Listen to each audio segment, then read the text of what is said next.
so I started the recording since we have somebody new on to answer questions for. So we're being recorded at this time.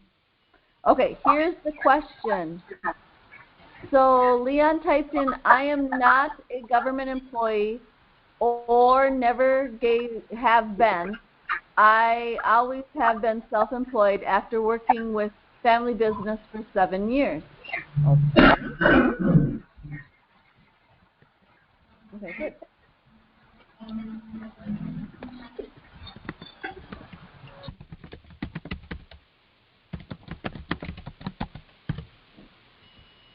Incorporated business or sole proprietor?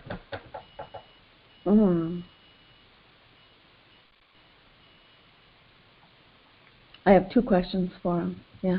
If you could tell us what county you're on, Leon, and what is your question for tonight? What can we help you with? Just try speaking up.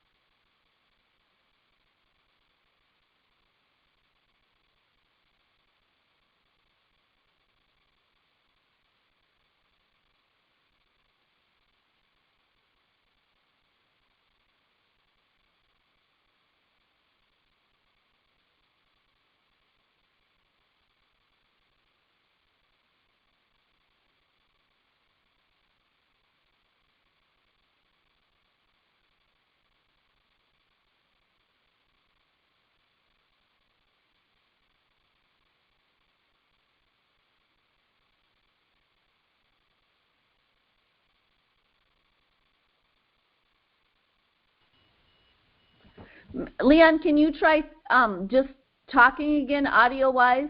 Just try speaking up. Oh, what you mean, like when you deposit a check and they want to hold the funds for so many days before you can access the funds? For the check to clear.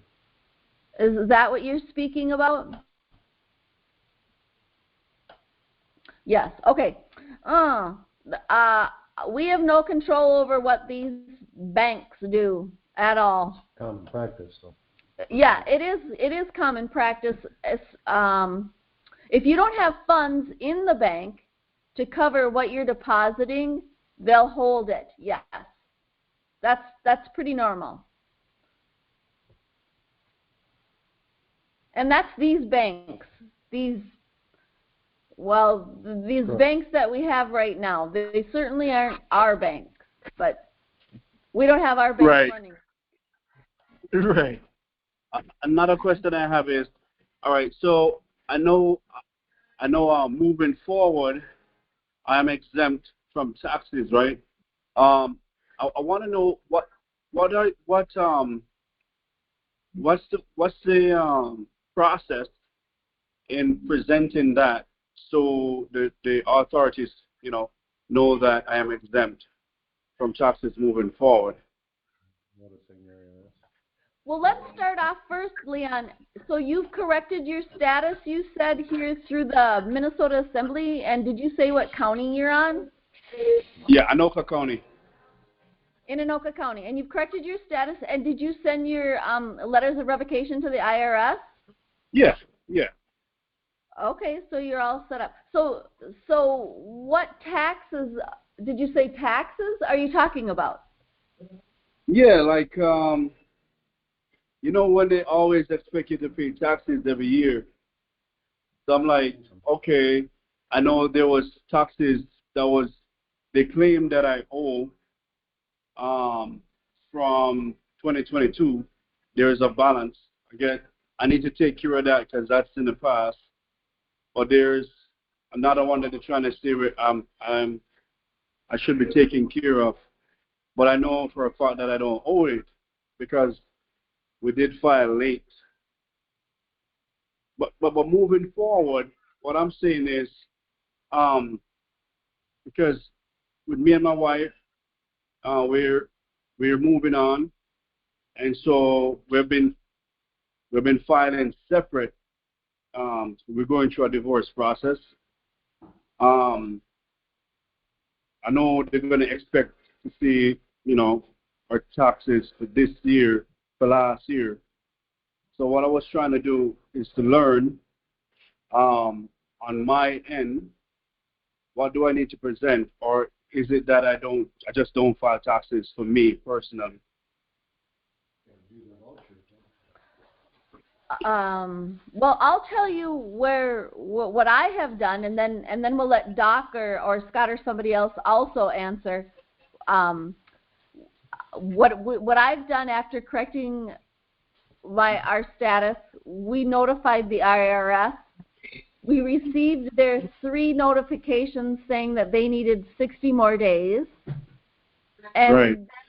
then we each received our vouchers.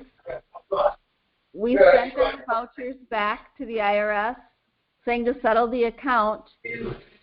And then when next year's filing, we did this in April of 21, and when the next year filing came around, I just never filed at all. Once you correct your status and once you notify the IRS, you never file another 1040. So you just don't file. Okay. Now, I'd like to hear from Scott or Doc. Is that what you would give as advice as well? I yield.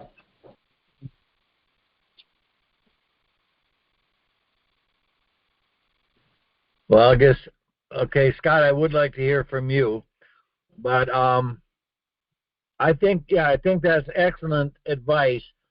The trouble is we're dealing with criminals,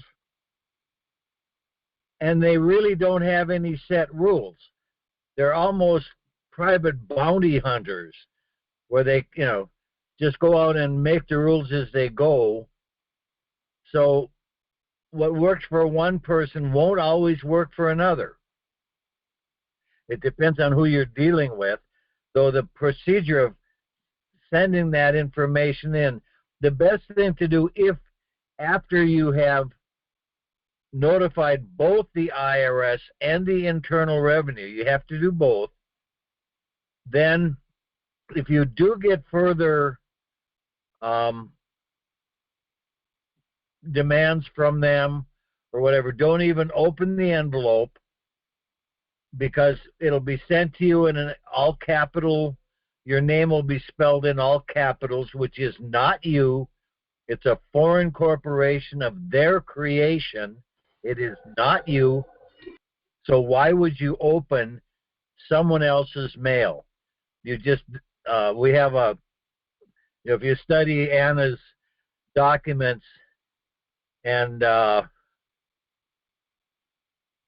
you use the search box, because I can't tell you off the top of my head which document, but she gives procedures on how to write in, how to return. It's called return process, so that you're actually honoring their request, but just by returning it. You're not ignoring it. If you ignore it, they claim that you're agreeing with it. But if you return it and say that, I am not a U.S. citizen, I am not a citizen of the United States, and the way you'd say that would be diagonally on the envelope in red pen. You'd say, no UCC contract. That means you're not a citizen of the United States, municipal citizen. And then you put no office or officer, and that means that you're not part of the British territorial military, or you're not a merchant marine taxpayer, which actually means a tax collector, to collect it and turn the money over to King Charlie. So you're just saying I am. Well, you say that this. Yes. I did that. I did that for some taxes that they claim that we owe, but it's not power taxes. It's a company that I was working at, and they didn't send it back to me. They respond saying they're gonna, follow up with me in 60 days, something like, or 90 days. But I got another letter for a balance that I filed 2022. That is the remaining balance. So I was trying to say, should I pay the remaining balance? Or should I just write the no? I was just thinking, should I just write, because I shouldn't even be paying it in the first place, right? Well, there's a lot of ifs, ands, or buts. If this was a debt accrued before you did you filed your change of status. Yeah, it's before. And required. Yeah, at that may be, filing your status may not change that liability, is what I'm saying. Okay, so I need to take care of that. Okay. Makes sense. All right, sounds good. Do you agree? Well, I'd like Scott's opinion. I'm just giving opinions. We don't know it all. We're just trying to get, from the information you've given us, put together a reasonable approach. Go ahead, Scott. Sure. Let's see. Leon, how far back did you correct your status? Yeah, I just corrected my status in October. October, okay. Last year. Fairly recent. When you sent the letters to the IRS, you sent to both agencies in New York and D.C. as well, did you not? Yes. Okay. And what date did you claim your change that you changed your mind? Backdated to what date? Can you repeat that? Yeah, in the forms that I've used, in the standard letters I've used, there's that you're saying you can backdate it up to 10 years. Most people choose just the last year or so, but some people will backdate it in hopes to recoup some of those losses as well. Did you have a date in your form letter? Yes. As of such and such a date? Yeah.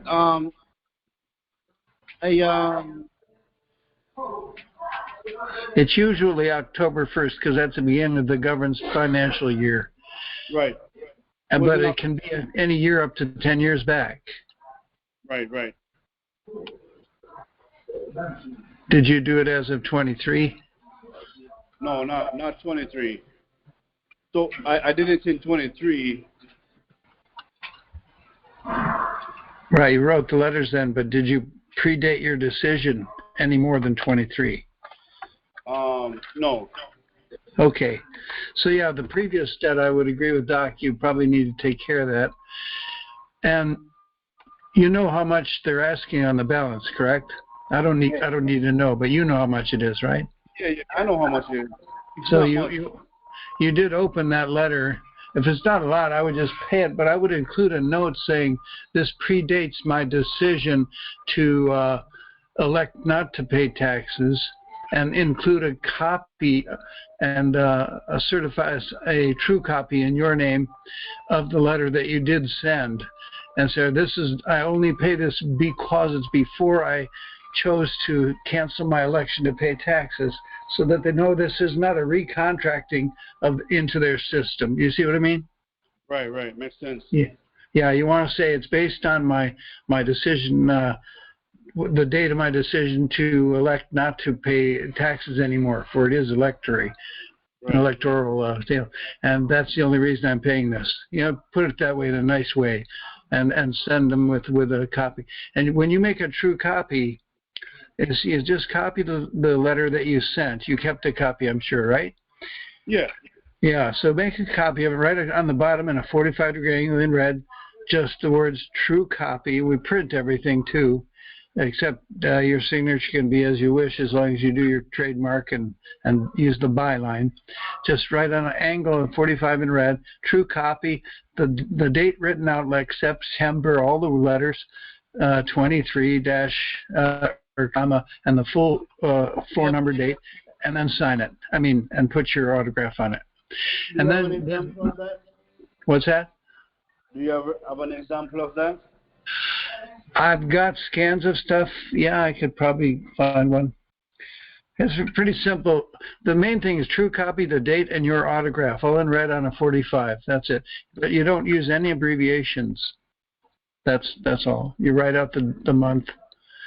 You can use numbers for the day of the month and full numbers for the year. That's all. Okay. And so send that true copy. That's your affidavit that this is a true copy of the original letter I did send to the IRS. And that's just documentation. That's how documentology, or if you want to call it a study of how documents are really done by hand. That's one. Okay, so you got that covered. Then for future, anything else you get from IRS, and there are offices in Philly and in Fresno and Kansas City, Holtzville, New York, Washington, D.C., Philadelphia. Where else? Anybody? Ogden, Utah. Anytime you get letters from there, you want to write on the outside in red and by hand, and never even open the letter from here on unless you're really sure it's something that should apply to you. But likely everything else from here will be just trying to get you to tickle you to get back into it. And once you answer one and respond to any question, you've just recontracted, so you don't want to do that. On the outside, you write across the top, the long way off the line, we put return service. It's service, doc, return service, because they're trying to serve you. They're trying to do some nice service to you, like servants. So returned service, no UCC contract trust, and no territorial office or officer. And then you, again, write the date the same way and autograph it. And you can put additional things on there if you like. But return to sender is main. You can put cease and desist, misaddressed, and return to sender, no such person, and that sort of thing if you like. And there's some parts of the law you can put too if you want. You can inquire Mary Grock if you want to know more about that verbiage. That's about all I have to add on to that. And just keep up the good work. Thanks for your stalwartness and standing up there. Appreciate it, man. Thank you. Appreciate you.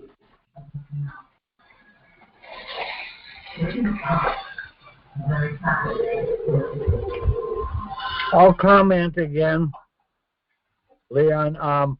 We're going to have a question and answer session tomorrow night, Thursday night, and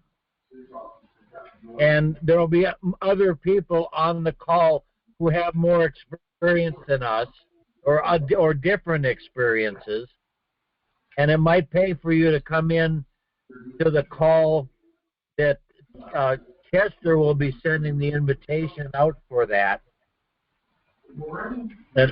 And it might be a good idea to ask that question again tomorrow night, where you can get several other experienced opinions. And with that, I yield.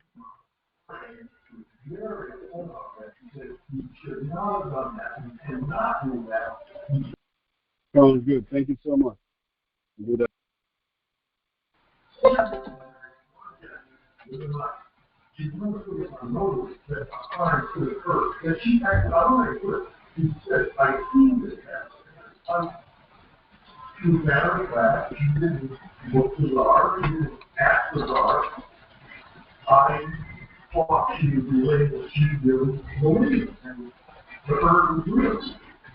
Well, kids, you want to do some more?